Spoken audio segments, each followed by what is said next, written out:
जय श्री राम मित्रों, जय सनातन। आज एक बहुत छोटा सा वीडियो बना रहा हूँ दोस्तों। इसमें हम खुद को सनातन से जोड़ते हैं कि सनातन है क्या चीज़। दोस्तों, ज़्यादातर जो पंथावलंबी हैं या धर्म वाले हैं, उनसे जब हम मिलते हैं, बातचीत होती है, तो वो बात बात पे कहते हैं ऊपर वाले का शुक्र है, ऊपर वाले का शुक्र है। जो सनातन परंपरा है वो शुक्राना नहीं अदा करती कभी, है। शुक्राना बिल्कुल नहीं। इसका मतलब ये नहीं कृतज्ञ है, ना ना ना ना। ये बहुत बड़ी फिलॉसफी है, जीवन दर्शन है कि वो प्रभु को शामिल कर लेते हैं हर चीज़ में, अपने सुख में, दुख में, सारी चीज़ों में, अपने तीज त्योहारों में, सारी चीज़ें में सीधे प्रभु को शामिल कर लेते हैं। अब देखिए, त्योहारों का समय है, होली है कल, इसलिए मैं बता रहा हूँ। देखिए, होली का जो प्रयोजन है प्रजा द्वारा तब बनाया गया जब होलिका के साथ प्रहलाद को जलाने का काम किया गया, और होलिका जिसको एक आशीर्वाद था, वरदान था कि आप कभी आग में नहीं जलोगी, लेकिन होलिका जल गए, प्रहलाद जी बच गए।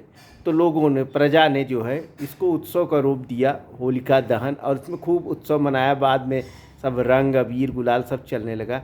अब देखिए, बनाया हमने और सीधे प्रभु को शामिल कर लिया। हमारे जितने लाड हैं, जितने भगवान हैं, वो होली खेलते हैं हमारे साथ। कहने का मतलब ये है कि हमने प्रभु को, परमात्मा को, ब्रह्म को अपने से अलग होने ही नहीं दिया, और है भी नहीं। तात्विक रूप से सत्य है कि ब्रह्म बिल्कुल आत्मा से अलग है ही नहीं, हमसे अलग है ही नहीं, इसकी स्वीकृति है। अच्छा, इसमें ऐसा नहीं कि जो बहुत पढ़े लिखे ज्ञानी लोग हों वही मानते हैं। सनातन काल से चला आया है। अब चाहे पढ़े लिखे हों, चाहे जैसे भी रहे हों, उन्होंने हर चीज़ में मतलब प्रभु को जोड़ा है।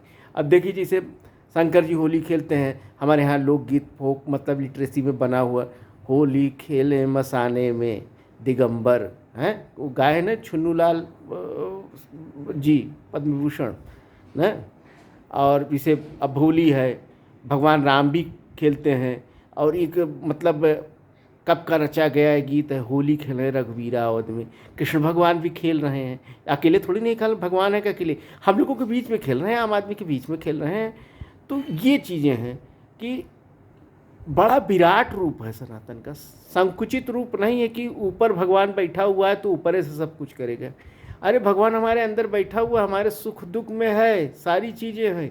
अरे बड़ी एक विचित्र चीज़ बताएं, हम सनातनियों के यहाँ जब किसी आदमी का अंत्येष्टि किया जाता है तो पिंडा वगैरह पाया जाता है, उसमें वेदी बनती है जिसके ऊपर पिंडदान किया जाता है। जानते हैं, 2 वेदी बनती है।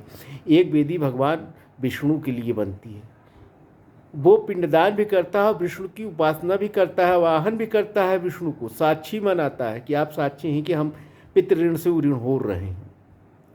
तो बहुत ज़्यादा कहने के लिए नहीं आया हूँ, इतना बता रहा हूँ कि शुक्रिया तो बहुत छोटी चीज़ है, हम शामिल कर लेते हैं प्रभु को। और सदियों से, जब से हम हुए हैं तब से ये परंपरा आई है। प्रभु को हमने अपने से अलग माना ही नहीं कि हम अलग, प्रभु अलग है, वो दृष्टा है, वो देख रहा है, हम क्या, कुछ नहीं। वो हमारे साथ है, अनवर्थ हमारे साथ है। अच्छा, गीता में भी प्रभु ने यही कहा न, प्रकृति क्रियमाणान सरस्व अहंकाराय ब्रह्मणात्मा करता हम अपमान से। सारी चीज़ प्रकृति करती है, अहंकार से युक्त व्यक्ति सोचता है कि करता मैं हूँ। कहने का भाव यही है कि हम प्रभु को बिल्कुल अलग नहीं समझते, इसलिए वो हमारे साथ होली, दिवाली, रक्षाबंधन, शिवरात्रि, सारी चीज़ में, शिवरात्रि में अब शिव बारात निकलती है तो उसमें ब्रह्मा विष्णु महेश सारे लोग, मतलब त्रिदेव, हमारे सारे देवी देवता, नर नारायण, यक्ष, गंधर्व, भूत पिशाच सारे लोग रहते हैं। तो बड़ा बड़ा विराट रूप है भैया। ये धर्म नहीं है, बिल्कुल एक जीने की कला है। और इतनी सहृदता, इतना समायोजन कहीं मिलता नहीं। बिल्कुल आप मस्त हो जाइए, मस्त हो जाइए बिल्कुल मस्ती से। ठीक, ये बिल्कुल परमानंद की सोच है और परमानंद की ओर ले जाता है। बस जय श्री राम मित्रों, बस इतना कहना था। हाँ, हैप्पी होली। होली की बहुत बहुत बधाइयाँ हैं।